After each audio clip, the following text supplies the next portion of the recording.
जोरदार तालियों से हम अनुपम खेर जी का स्वागत करेंगे और मैं मंच पे उन्हें बुलाना चाहूंगा और इस सेशन को आगे बढ़ाएंगी हमारे सहयोगी सैयद सोहेल।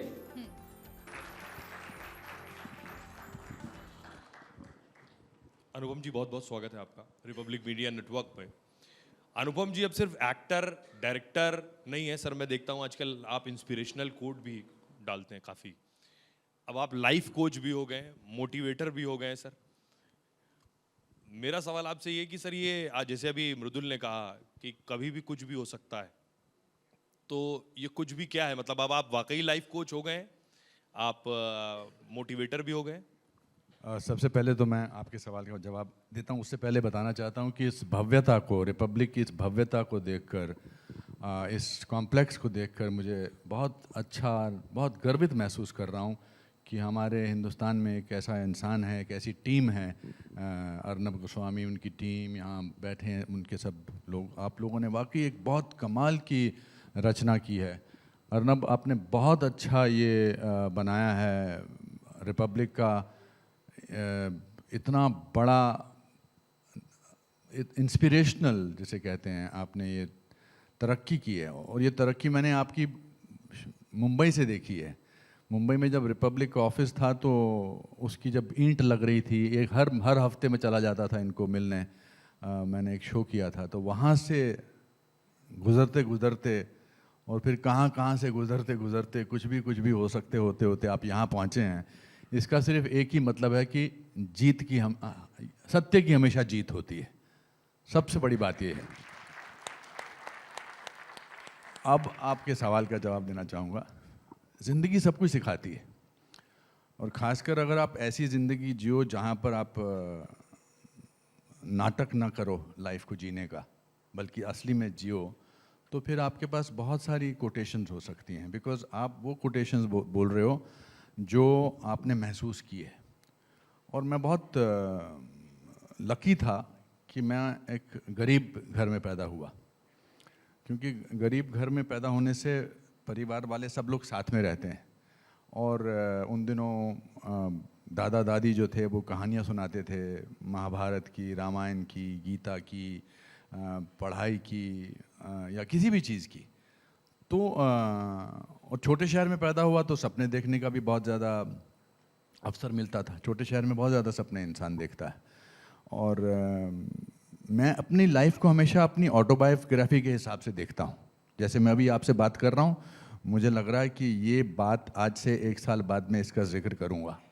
सो I look at my life from a cinema point of view, and this is not only when I came into movies, this is also जब मैं शिमला में रहता था, जब मैं कुछ भी नहीं था। मैं बहुत ही पुअर स्टूडेंट था पढ़ाई में, कुछ खेल कूद में भी नहीं अच्छा था, पर पता नहीं मुझे क्यों लगता था कि मुझे कुछ बनना है और मैं कुछ बनूंगा। और मेरे को प्रभावित करती थी किताबें। मैंने पहली किताब पढ़ी थी मैक्सिम गोर्की की माँ। मेरे चाचा जी हैं, अभी भी हैं, प्यारेलाल जी, उन्होंने मुझे वो किताब दी थी। उन दिनों रशियन लिटरेचर की किताबें हिंदी में ट्रांसलेट होती थी। जब मैंने मैक्सिम गोर्की की माँ किताब पढ़ी, मदर, उसका ट्रांसलेशन पढ़ा, तो मुझे लगा कि किताबों में जो खजाना है वो कहीं भी नहीं है। और आप यकीन नहीं करेंगे, 2006 से पहले जो अनफॉर्चुनेट वो जो क्लाउड बर्स्ट हुआ था जिसमें मुंबई में बाढ़ आई थी, उससे पहले मेरे पास 14,000 किताबों की अपनी एक कलेक्शन थी। फिर वो हमारे ऑफिस में पानी बह गया तो काफ़ी सारी किताबें उसमें बह गई। तो किताबों से इतना कुछ मिलता है सीखने के लिए। सर आपने किताबों का जिक्र किया, लेकिन मैंने कहीं पढ़ा कि आपके किताबों को पढ़ने से मार्क्स बहुत कम थे, 38% मार्क्स थे आपके। बिल्कुल। और आप 37 रुपीज लेकर मुंबई आए थे। तो मेरा सवाल आपसे ये कि ये जैसे बहुत से लोग मुंबई, क्योंकि हर रोज हजारों लड़के पहुंचते हैं एक्टर बनने के लिए, आप उनके पास बहुत से एक्सक्यूजेस होते हैं जब वो नहीं कर पाते हैं कुछ। आपके पास कोई एक्सक्यूज नहीं था, एक्सक्यूज आप दे भी सकते थे, लेकिन कौन सी वो चीज थी जो आपको बहुत मोटिवेट कर रही थी कि यार मार्क्स भी नहीं है, पैसा भी नहीं है, ऑप्शन भी नहीं है? भूख, कुछ बनने की भूख। देखिए, मेरे मार्क्स उस पढ़ाई में अच्छे नहीं थे जो मैं करना नहीं चाहता था। मेरे 38% मार्क्स आए ग्रेजुएशन तक, और बट मैं पढ़ नहीं सकता था, मुझे पढ़ना आता ही नहीं था, मतलब मैं I was not interested in studies. पर मैं एक गेम करता हूँ, मैं आज इनके साथ, आपके दर्शकों के साथ एक गेम करना चाहता हूँ, बिकॉज आपने 38% की बात कही। यहाँ जितने भी बैठे हैं, आप में से 60% से कितने ज़्यादा लोगों के मार्क्स आए हैं? ज़रा हाथ खड़े करिए। माय गॉड, पूरे ऑडिटोरियम के हैं? अच्छा, 70% से ज़्यादा कितने लोगों के आए हैं? ये क्या कर रहे हो आप, ऐसे पढ़े लिखे लोगों को लेकर आए हो? 80% से कितने लोगों के आए हैं? फिर भी आप ऑडियंस में बैठे हो, मैं यहाँ बैठा हूँ मंच पर।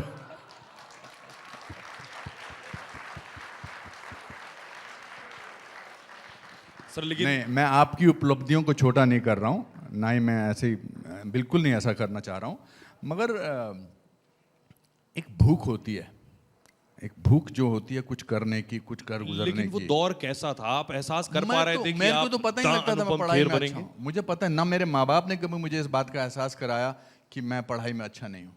बिकॉज मेरे फादर जो थे वो क्लार्क थे फॉरेस्ट डिपार्टमेंट में, उनकी पूरी ज़िंदगी बेचारों की इसी में निकल गई थी। वो 8 बजे निकलते थे और 8 बजे वापस आते थे कि 14 लोगों के घर, लोग परिवार को उनको बड़ा करना है। So they never had the time to ask कि तू क्या बनेगा, क्या करना चाहता है। मैं IAS ऑफिसर बनना चाहता था। अभी विक्रांत थोड़ी देर पहले यहाँ बैठे थे, मैं 100 क्वेश्चन आए थे जिसमें टिक करने, मैं सिर्फ 3 क्वेश्चंस को टिक मार्क कर पाया था। वो भी मैंने, बिकॉज अब कुछ तो करना था तो मैंने ऐसे कर दिया था। But I think I had, cinema हमारे वहाँ पर बहुत दिखाते थे, जैसे गणपति के दिनों में मुंबई में दिखाते हैं, तो मैं वो जब सिनेमा देखता था, मैंने फिल्म देखी थी उपकार, मनोज कुमार साहब की, दिल एक मंदिर, 2 आँखें 12 हाथ। वो फिल्में देख के मुझे लगता था ये वर्ल्ड बड़ा कमाल का है। नया नया आज़ाद हुआ था हिंदुस्तान। मैं हिंदुस्तान से 8 साल छोटा हूँ और हम दोनों एक साथ बड़े हैं। और आप और अर्नब गोस्वामी की डेट ऑफ बर्थ भी सेम है। हाँ, मैं भी 7 7 मार्च हूँ, अर्नब गोस्वामी 7 मार्च है, तो महानता हम लेके चले थे। तो आई थिंक बिकॉज जब आप प्लान नहीं करते हैं चीज़ें, लेकिन आप छोड़ना नहीं चाहते हैं, तो फिर आपको कोई ताकत रोक ही नहीं सकती है। मेरे फादर ने बड़ी अच्छी बात कही थी कि failure is an event, never a person. तो जब फादर ने 14 साल के बच्चे से ये डर निकाल दिया था कि भैया फेल हो जाओ तो कोई बहुत बड़ी बात नहीं है, it's all right to fail. और 37 रुपये की जहाँ तक आप बात लेके गए थे, देखिए इसीलिए मुझे सब चीज़ें याद हैं। मैं 3 जून 1981 को लखनऊ से मुंबई पहुँचा था अपनी किस्मत आजमाने के लिए, और 37 रुपये थे मेरे पास। और इन पिछले 43 ईयर्स में मैं यहाँ आपके साथ बैठा हूँ, मुझे कभी गरीबी का एहसास हो ही नहीं सकता। मेरे बुरे दिन भी लगते हैं, मुझे लगता है कि 37 रुपये तो ज़्यादा कमाया है मैंने। So I don't feel poor in any sense. मैं 2004 में ऑलमोस्ट बैंकरप्ट हो गया था, क्योंकि मैं टीवी टाइकून बनना चाहता था, मैं कुछ करना चाहता था, मैंने उधार लेना शुरू कर दिया। मैं पूरे 100 साल के खेर खानदान में अकेला ऐसा इंसान था जिसने 10,000 रुपये साथ में देखे थे। सो जब आप, मैंने इसे सच्चाई, नॉट नेसेसरली सच्चाई बोलने वाली सच्चाई, सच्चाई की ज़िंदगी जीते हैं ना, तो आपको किसी बात का डर नहीं रहता है, ऐसा मुझे महसूस होता है। लेकिन सर आप बॉलीवुड नहीं हॉलीवुड तक भी पहुंच गए, और आप साथ साथ और ये वो भी भी ये कहते तब जब हैं, ये मैं भी हिंदी- कहते हैं मेरी अंग्रेजी ठीक नहीं। यार आपने बड़ा अच्छा रिसर्च किया, मैं आपको मैं वेरी हैप्पी। आपका केवल हेयर स्टाइल ही साफ सुथरा नहीं है, आपकी सोच भी साफ सुथरी है। हाँ, मैं हिंदी मीडियम स्कूल से आया हूँ। वो विक्रांत ने भी एक डायलॉग बोला था कि पढ़ाई में तो पास हो जाते हैं, ये सच है। मेरे साथ तो बहुत, हमारे साथ होता था। हिंदी मीडियम स्कूल वालों को अंग्रेजी मीडियम स्कूल की लड़कियां बिल्कुल नहीं देखती हैं, बिल्कुल भाव नहीं देती हैं। और मेरे DAV स्कूल के आसपास सिर्फ लड़कियां, ये इंग्लिश मीडियम स्कूल की ही लड़कियां होती थी। बट अगेन बिकॉज फेलियर का डर नहीं था, I decided that I can do English language films. मेहनत ही करनी है ना, तो सिर्फ अगर मेहनत ही करनी है तो कुछ भी हो सकता है। तो मैं उठता था, मैंने बेंड इट लाइक बेकम मेरी पहली फिल्म थी। उसके बाद मैंने, जब कोविड से पहले मैंने न्यू एम्स्टर्डम करके एक सीरीज़ किया था अमेरिका में। I was playing a neurologist. मैं न्यूरोलॉजिस्ट बोलने में भी मैंने कुछ 10 बार रिहर्सल की है। आपके सामने अभी आने से पहले मुझे लगा आप पूछ लेंगे तो बताना पड़ेगा। नहीं, लेकिन जो बात आप कह रहे हैं, इस तरह जब आप काम करते हैं तो हम कई बार हिंदी में सोचते हैं और फिर उसके बाद हम इंग्लिश में बोलते हैं, तो ये परेशानी होती है उसको। हाँ हाँ, मैं तो अभी भी, आपको क्या लग रहा है मैं हिंदी में क्यों बात कर रहा हूँ? लेकिन सर हाँ, हर हिंदी मीडियम स्कूल का, और खासकर मैं, मेरे 5th स्टैंडर्ड में हमको ABCD सिखाई गई थी, 5th स्टैंडर्ड में। तो जब मैं नेशनल स्कूल ऑफ ड्रामा का कोर्स करके बॉम्बे पहुंचा, तो मुझे लगता था हर इंसान जो है मुझसे कम जानता है, लेकिन क्योंकि अंग्रेजी में बोल रहा है लोग उसकी बात सुन रहे हैं और मैं नहीं सुन रहा हूँ। फिर मैंने उन्हीं चाचा जी को, आज वो बड़े खुश होंगे कि मैंने उनका 2 बार नाम लिया है, उनको मैंने कहा चाचा जी मुझे अंग्रेज़ी बोलनी कैसे आएगी? तो उन्होंने कहा बेटा कोई भी लैंग्वेज सीखने के लिए उसके लैंग्वेज में बोलना ज़रूरी है। तो मैंने मुंबई में डिसाइड कर लिया कि मैं 4 बजे से लेकर 6 बजे तक सिर्फ अंग्रेज़ी में बात करूँगा। तो मेरे सारे दोस्त भाग जाते थे और बोलते थे आ गया अभी अंग्रेज़ी में बात करेगा। सो अगेन फेलियर का डर नहीं है तो फिर आप कुछ भी कर सकते हैं। लेकिन सर आप ऑल्सो वन मोर थिंग, मैं अपने आप को बहुत सीरियसली लेता नहीं हूँ। लोग वो फूक के कदम रखते हैं जो अपने आप को बहुत सीरियसली लेते हैं, that's why they remain mediocre. मुझे अपने आप को सीरियस लेने का दिल ही नहीं करता है। मैं यहाँ बैठता हूँ, मुझे लगता है कि अब मैं अपनी खासियतें नहीं गिना रहा, अब मैंने बहुत सारे अवार्ड्स जीते हैं, पद्मश्री है, पद्म भूषण है, पर मुझे लगता है मैं अभी भी वो शिमला का बिट्टू हूँ जो हिंदी मीडियम स्कूल में पढ़ता था। सो दैट मैं अपना बोझा अपने कंधे पर लेकर नहीं चलता। यही वजह है कि मैंने आपके रील्स देखे, आप आम लोगों से भी बात करते हैं, किसी ठेले वाले से बात कर रहे हैं, एक कंघी वाला मिल गया आप उससे भी बात कर रहे हैं, और फल वाला मिल गया उससे भी बात कर रहे हैं। ये कनेक्ट है, मैंने ये बाकी एक्टर्स में नहीं देखा। ये आपका कनेक्ट इसलिए है क्योंकि आप सबको थोड़ा आपने यहाँ बुलाया है, सिर्फ मुझे बुलाया है और नहीं, मेरे ख्याल से आप फिल्मों में रहने से कभी कभी ये भ्रम हो जाता है कि मैं अपने आप को थोड़ा सीरियस लेता हूँ। हम पूरी ज़िंदगी कोशिश करते हैं कि लोग हमें पहचानें। मैं बहुत कम कोशिश करता हूँ कि लोगों से फ़ोटो ना खिंचाऊँ और फ़ोन ना बजे, ये ना हो। पर और फिर जब हम मशहूर हो जाते हैं तो हम डार्क ग्लासेस पहन लेते हैं ताकि हमें कोई ना पहचाने। बेवकूफ़ इंसान, तू पहचानने के लिए एक्टर बना है और फिर डार्क ग्लासेस पहने और इधर भागे। मुझे तो अच्छा लगता है कि मुझे लोग पहचानते हैं। मैं फ्लाइट में बैठा होता हूँ मुझे सोचता है कि साथ वाला बैठा इकोनॉमिक टाइम्स पढ़ रहा है, ये अपने आप को कितना सीरियसली ले रहा है, हैं? और मैंने डोसा मंगाया और सब खाना मंगाया, इसने कहा अ ब्लैक कॉफ़ी और an orange juice for me please, thank you very much, yes I will not have it. And he is ignoring this so called Bollywood actor because he does not see Hindi movies. और फिर उसको लगता है कि अभी दिल्ली आने में सिर्फ 20 मिनट रह गए हैं तो अभी मुझे इनसे कुछ बात करनी चाहिए। और फिर इतना बेवकूफाना सवाल पूछते हैं, going to Delhi? So person who takes himself seriously is the funniest person, is the most comical person. That is the truth. Sir लेकिन आपको देखिए इतना सीरियसली लिया, मैंने भी वो खबर चलाई कि आपकी तस्वीर लोगों ने नोट पर छाप दी।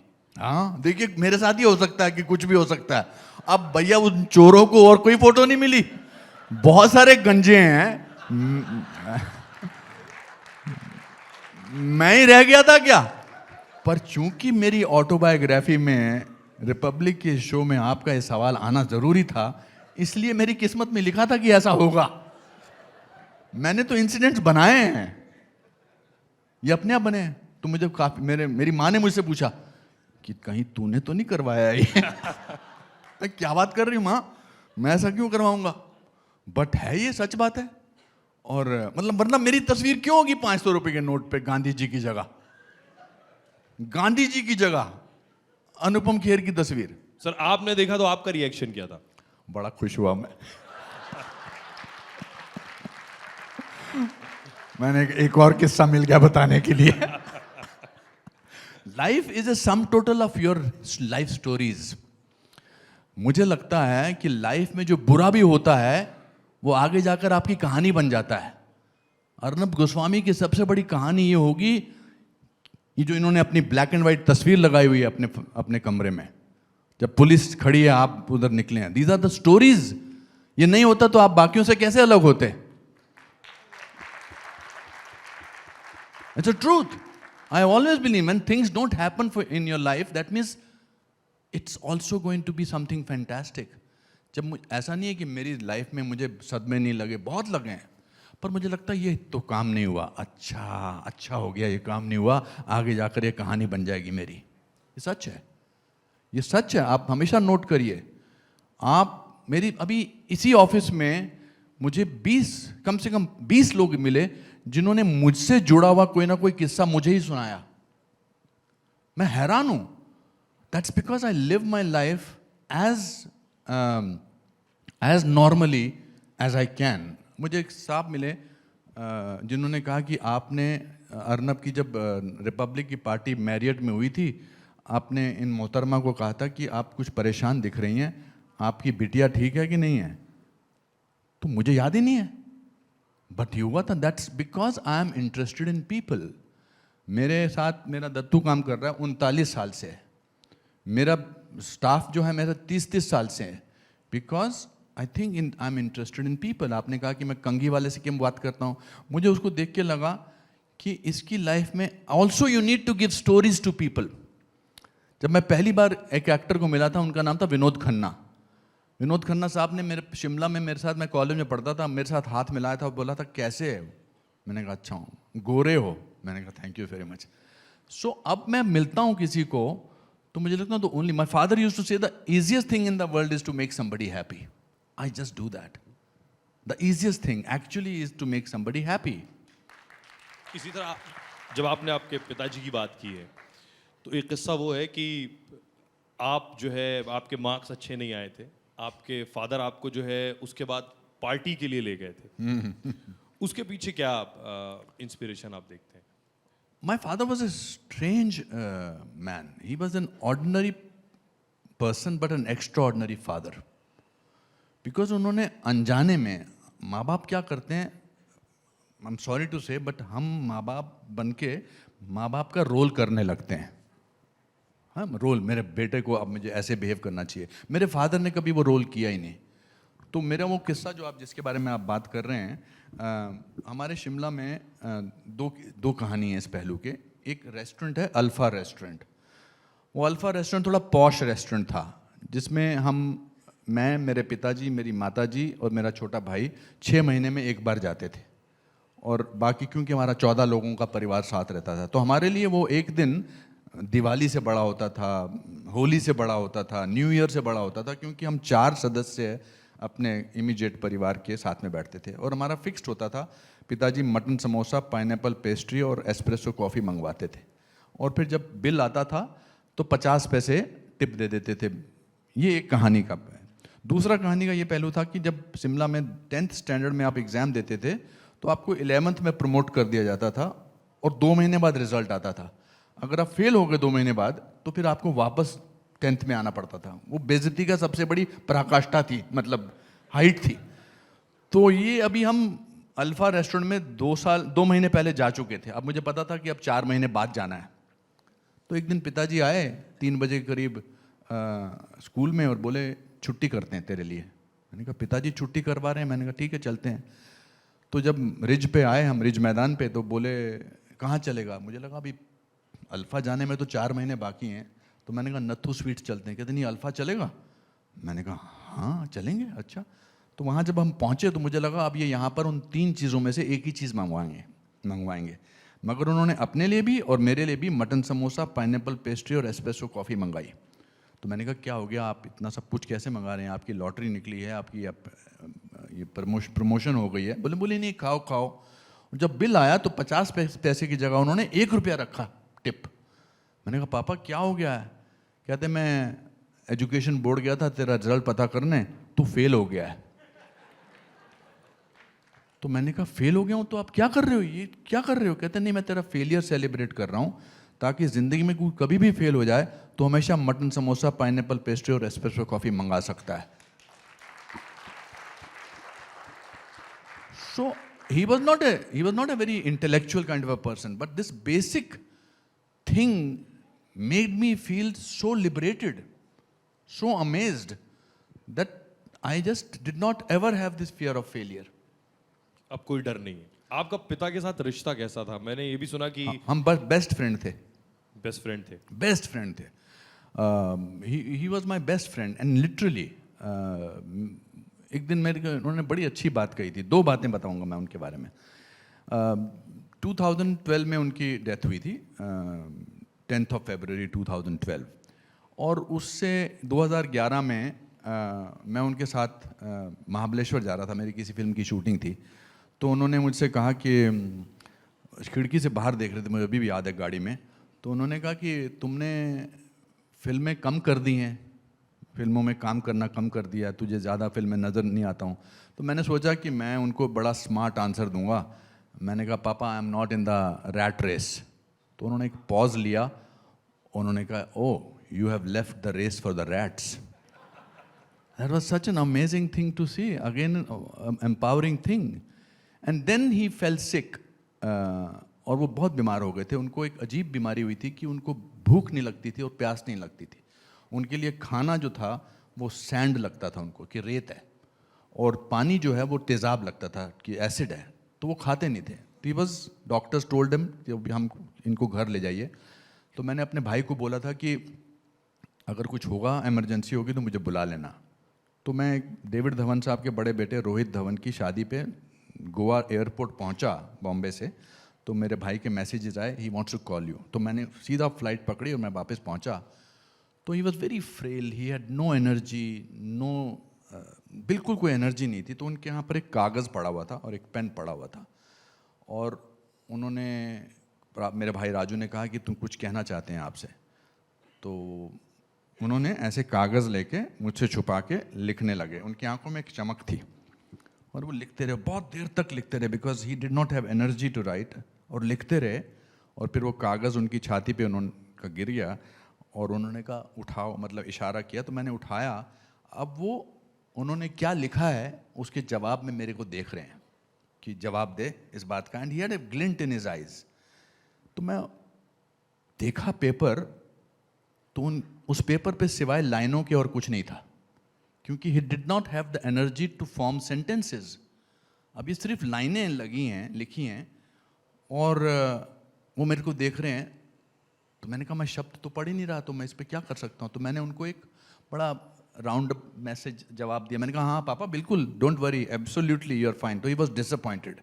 फिर उन्होंने मुझे ऐसे बुलाया और मेरे कान के पास अपना मुंह रख के 2 शब्द कहे. And for a man who was going to die in the next 20 minutes, his last 2 words were live life.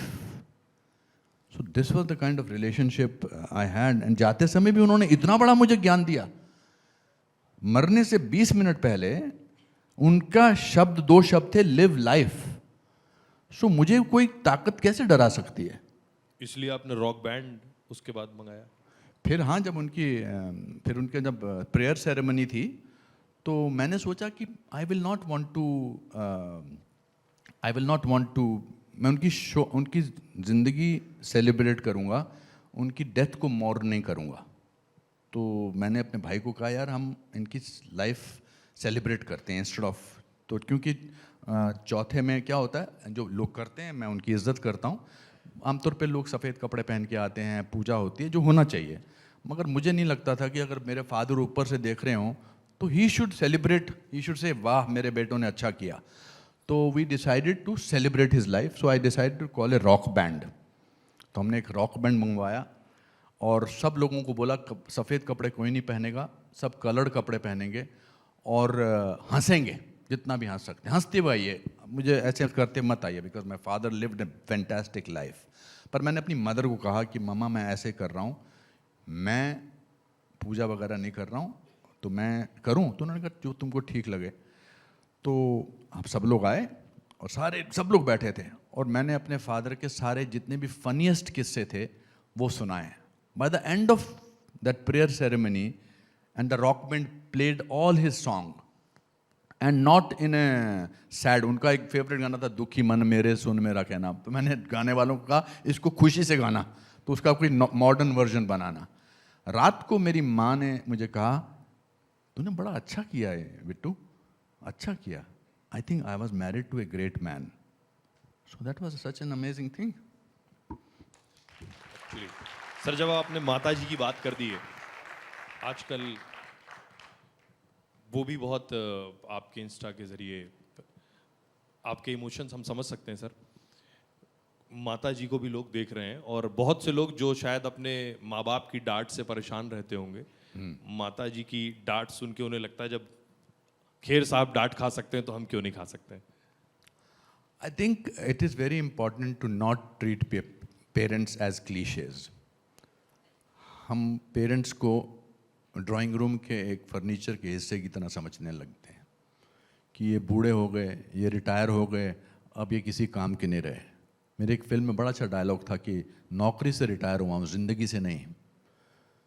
तो मेरे फादर जब रिटायर हुए थे तो उनको 3 साल का रिटायरमेंट डिप्रेशन हुआ था। So my mother, after because when you lose a husband, you just who you're married to 59 years. My parents were married for.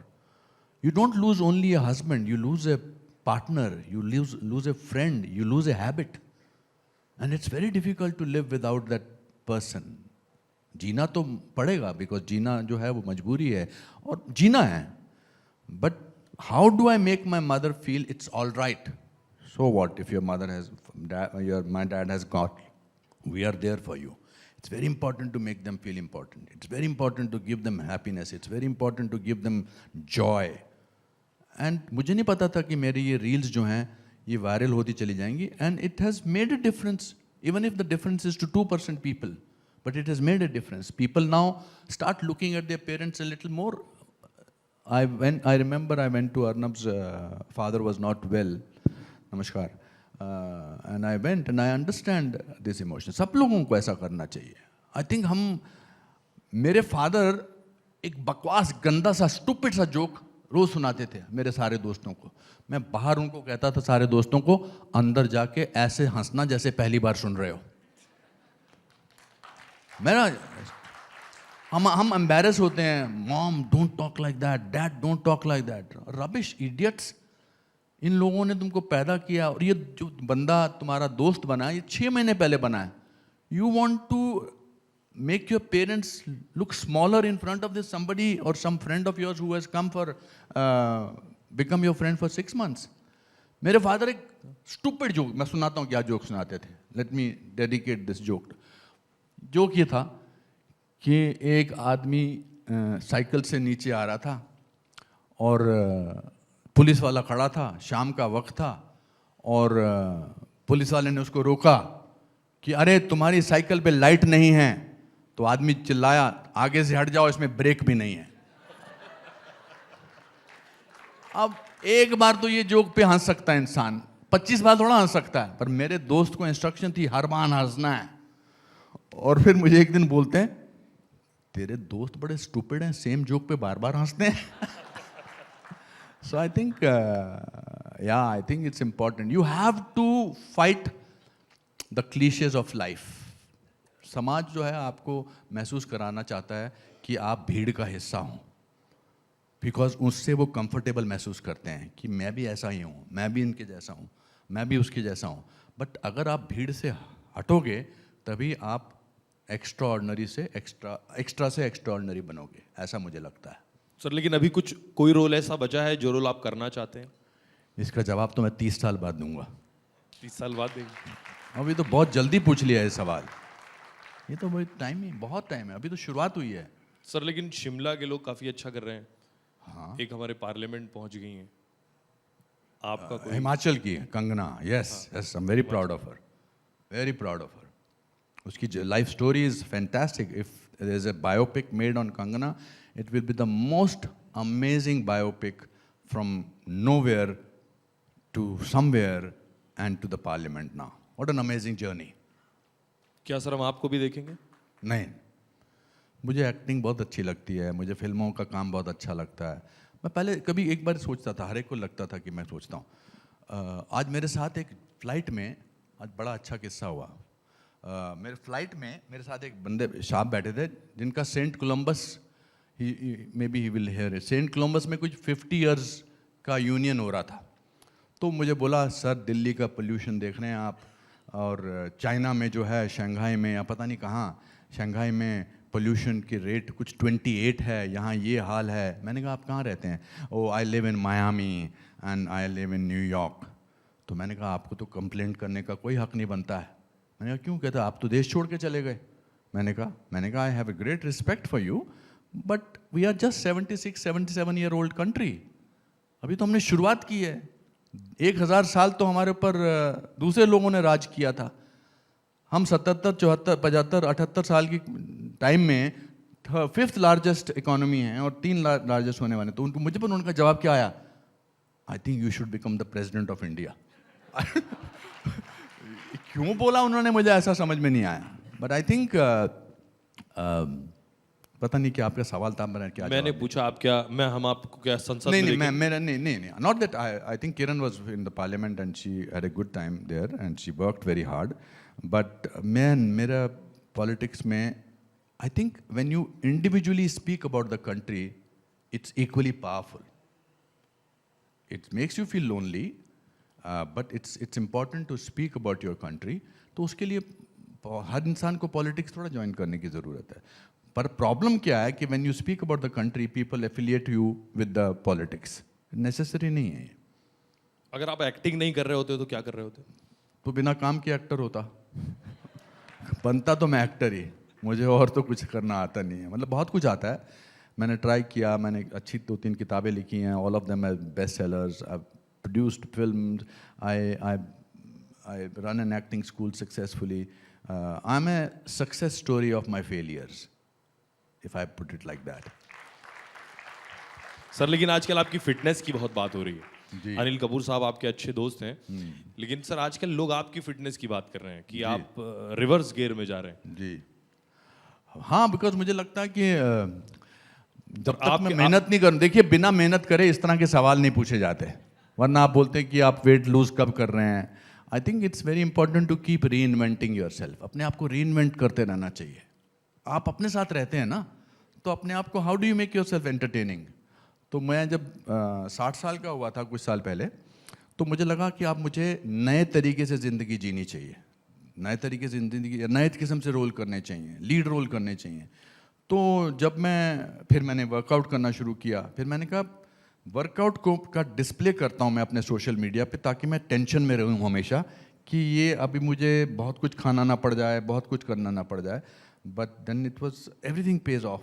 Workout आप पहले भी करते थे 60? नहीं, मैंने कभी जिम के ऐसे देखा भी नहीं था जाके। अभी शुरू मुझे किया? लगता था मेरा दिमाग बहुत तेज़ है, मैं अच्छी एक्टिंग करता हूँ, वर्कआउट की ज़रूरत नहीं। But I think it's very important for everybody to do some kind of exercise. It's great exercise. आपको गुस्सा आता है? मेरे को फ्रस्ट्रेशन होती है, गुस्सा नहीं आता। इनफैक्ट आप मेरी किसी भी फिल्म में देख लीजिए, मैं गुस्सा इज़ द ओनली इमोशन जो मैं बहुत प्योरली नहीं कर पाता हूँ as an actor. This is my weakness as an actor, because गुस्सा according to me is a waste of emotion.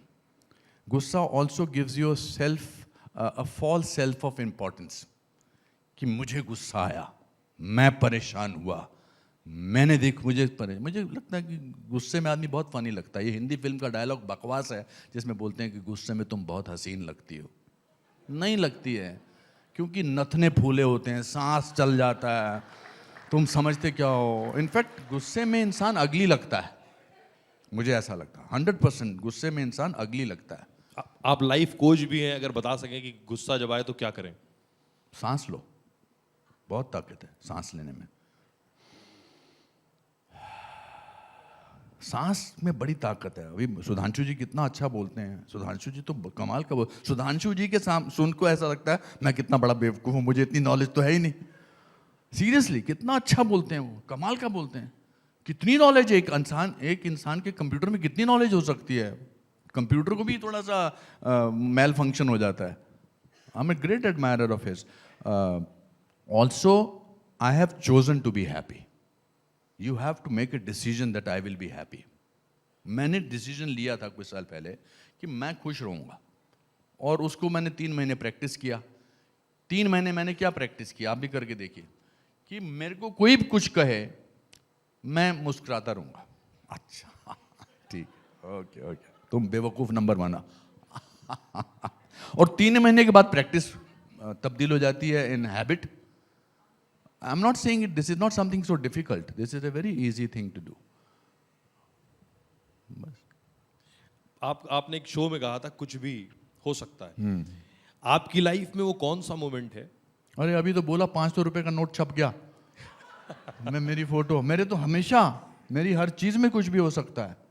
मैं थोड़ा आई नेवर थॉट कि look at this is I am speaking to people who are more than 80% marks, 38% marks वाला बंदा। I am speaking to person with a great hair style and a great mind.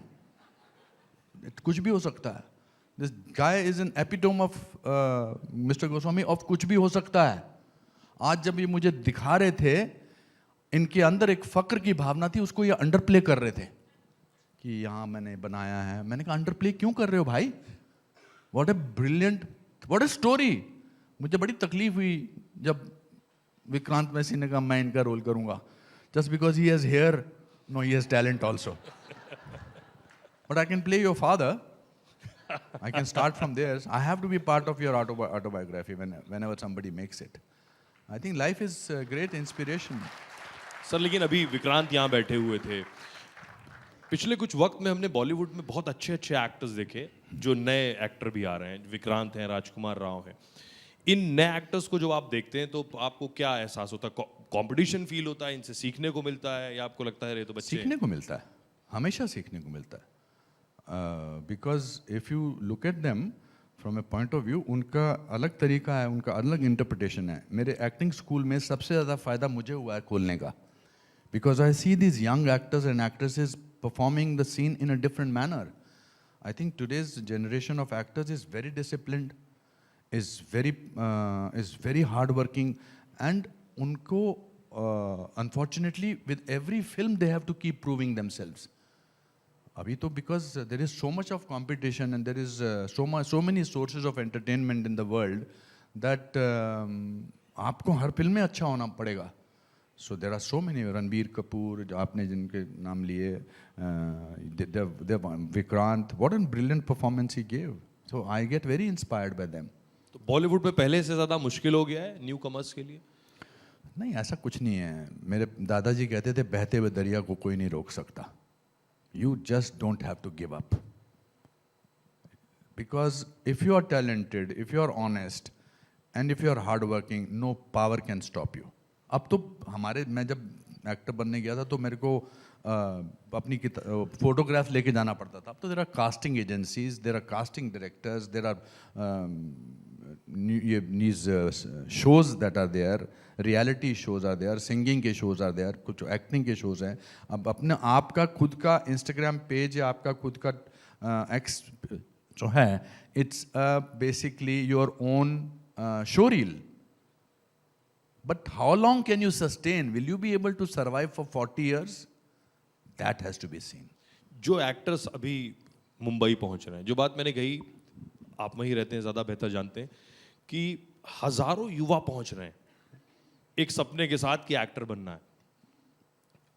उसमें से कितनों के पूरे होते हैं ये भी आप जानते हैं, लेकिन क्या करने की ज़रूरत है? जो लोग मुंबई पहुंच रहे हैं, क्या कमी रह जाती है जो कामयाब नहीं होते?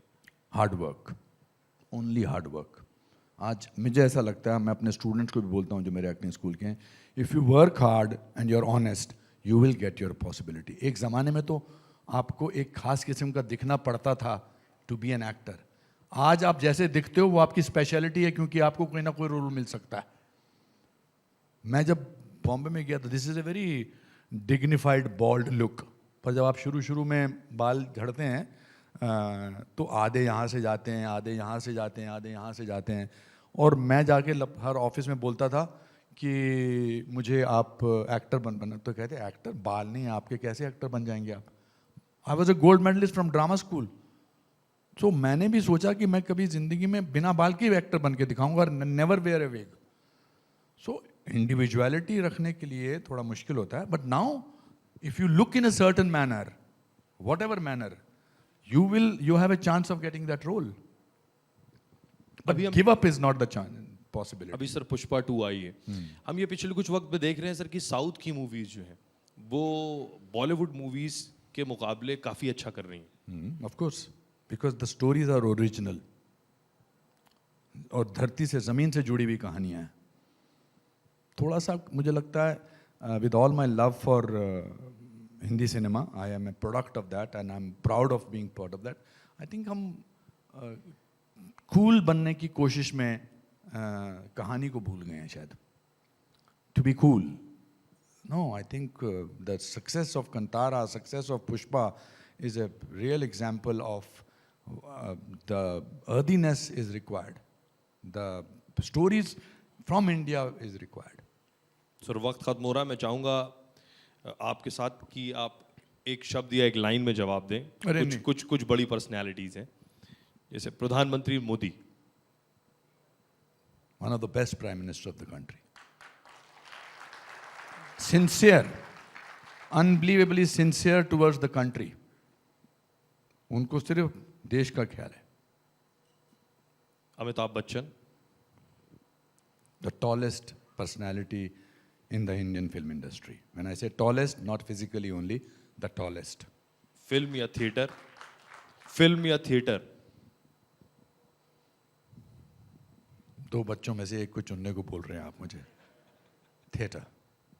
किरण Kher ji, Theater has a magic of live audience. आप बात कर रहे हैं, हंस रहे हैं, रो रहे हैं, इसका मैजिकल है। थिएटर में कोई रीटेक नहीं होता है। किरण खेर जी, डायनामिक, ब्यूटीफुल, निडर, amazing. Arnab Goswami, my hero. Thank you so much, thank you sir. मैं आपको बताना चाहता हूँ, लाइव टीवी है ना ये। जी, आई वाज कॉन्स्टेंटली थिंकिंग, अभी बात करते करते, कि अपने आप को टेस्ट करना बड़ा ज़रूरी होता है एज एन एक्टर। तो मेरा एक सारांश का एक सीन है जो बड़ा आइकॉनिक सीन था, कि वो बीवी प्रधान जाते हैं कस्टम ऑफिस में, और कस्टम ऑफिसर को कहते हैं कि मुझे, या तो वो कहता भैया यहाँ सब लेने आते हैं। वो सीन बहुत बार दिखाते हैं। अगर वो 10 हिंदुस्तान के बेस्ट सीन लिखे जाएं सिनेमा में से, इनमें से एक था। तो मुझे बहुत सारी बार लोग पूछते हैं कि आप 28 साल के थे, आपकी शादी नहीं थी, आपका बच्चा नहीं था, तो आपने वो सीन कैसे किया? तो I would like to try that scene right now in front of the live TV to see whether I still have that in me और not. Unless you put yourself out there, how will you prove that you are not rusted as an actor? बड़ा difficult मैंने पंगा लिया है, मगर लेता हूँ। तो मैं बताना चाहता हूँ आपको कि तो मैंने कैसे किया सीन, क्योंकि मेरे तो ऐसे कोई सिचुएशन थी नहीं, मैं 65 साल के बुजुर्ग का रोल कर रहा था। तो उस सीन को करने से पहले मैंने भट्ट साहब को ये कहा कि भट्ट साहब एक काम करते हैं, आप कैमरा तैयार रखना, मैं अपनी पीठ इस तरफ करूंगा, और जब मैं तैयार होऊंगा तो मैं ऐसे हाथ से इशारा करूंगा, और आप जो हैं इसका मतलब कैमरा रोल कर देना, and then I will deliver my lines. So what I did was that I stood like this and I thought that यार मेरे माँ बाप ने बड़ी मुश्किल से मुझे यहाँ पर बढ़ा के एक्टर बना के भेजा है, और मेरा कुछ हो नहीं रहा है। मैं रेलवे प्लेटफॉर्म पे सोता हूँ यार, और अगर इस फिल्म में मेरा कुछ नहीं हुआ तो मेरा कुछ भी नहीं होगा। मेरे लिए फिल्म का ये सीन बड़ा इम्पोर्टेंट है यार।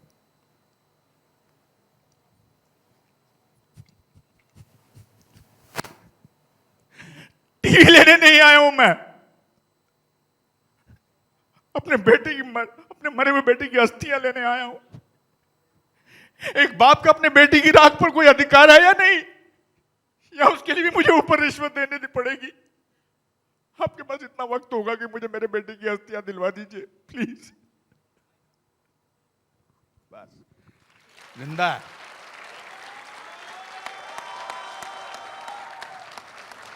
जिंदा है, एक्टर जिंदा है।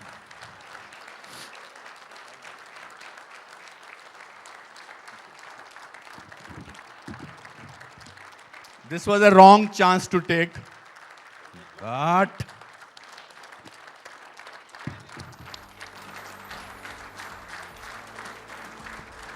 एक्टर जिंदा है, इसीलिए हम सब भी जिंदा हैं। बहुत बहुत शुक्रिया सर। तो अनुपम खेर जी, This was my tribute to you. I had to do something special for you. Thank you. और इस वक्त सर आपसे आग्रह है 2 मिनट स्टेज पे रहिए और रिपब्लिक मीडिया नेटवर्क के editor in chief Arnab Goswami जो इस वक्त सम्मानित करेंगे अनुपम खेर जी को।